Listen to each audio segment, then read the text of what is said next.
তাহলে n এর মান 1 2 3 ডট ডট ডট ডট ইত্যাদি বসিয়ে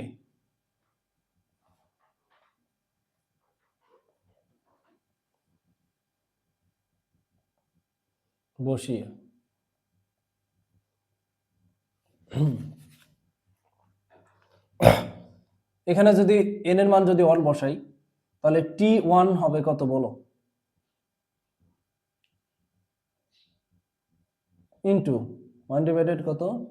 1 মাইনাস কত 1 নাকি এটার রেজাল্ট আসবে কত বলো, হাফ ইনটু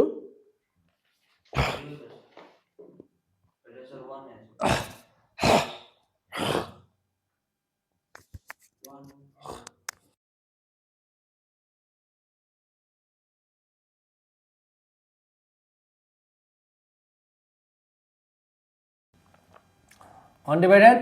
জিরো, জিরো ফ্যাক্টোরিয়ালের মান কত বলো 1 না, তার মানে এটার মান কত আসবে 1ই আসবে, এটার মান কত আসবে 1ই আসবে। সেম ভাবে t এর মান যদি 2 হয় তাহলে হাফ ইনটু ইনটু 1 ডিভাইডেড কত 2 বাই 2 মাইনাস 1, তাহলে এটার মান আসবে হাফ ইনটু 1 ডিভাইডেড কত 1 ফ্যাক্টোরিয়াল নাকি। সেম ভাবে t3 2 ইনটু 1 ডিভাইডেড কত 3 মাইনাস 1, তাহলে আসবে কত হাফ ইনটু 1 ডিভাইডেড 2 ফ্যাক্টোরিয়াল। টির মান এভাবে কি চলতে থাকবে না বলো তো, দেখো তো ধারা হচ্ছে না। এখন আমরা যে জিনিসটা করব সেটা হলো সবগুলো ধারার যোগফল করব, সবগুলো ধারা যোগ করব। লেখো ধারাগুলোর যোগফল,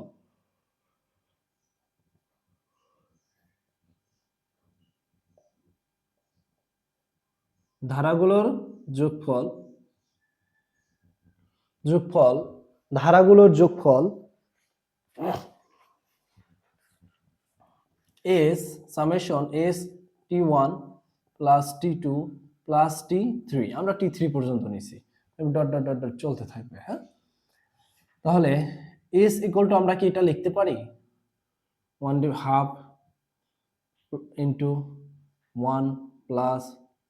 half into 1 divided 1 factorial plus half into 1 divided 2 factorial plus half into 1 divided 3 factorial plus dot dot dot dot চলতে থাকবে নাকি।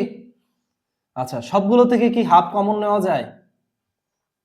সবগুলো থেকে হাফ কমন নেওয়া যায়, হাফ কমন নিলে কি থাকবে এখানে 1 প্লাস এখানে থাকবে 1 ডিভাইডেড 1 ফ্যাক্টোরিয়াল প্লাস এখানে থাকবে 1 ডিভাইডেড 2 ফ্যাক্টোরিয়াল প্লাস এখানে থাকবে 1 divided 3 factorial plus dot dot dot dot চলতে থাকবে। দেখো তো এসটা আসলো কত এখানে হাফ, আর এইটুকু সমান সমান আমরা কি জানি এটা হলো ই এর ধারা, তো এটা হলো আমাদের সেই ই, তো আমাদের ওইটা থেকে এটা প্রমাণিত হয়েছে, এটাই তো চাইছিল নাকি, এটা কি শর্ট।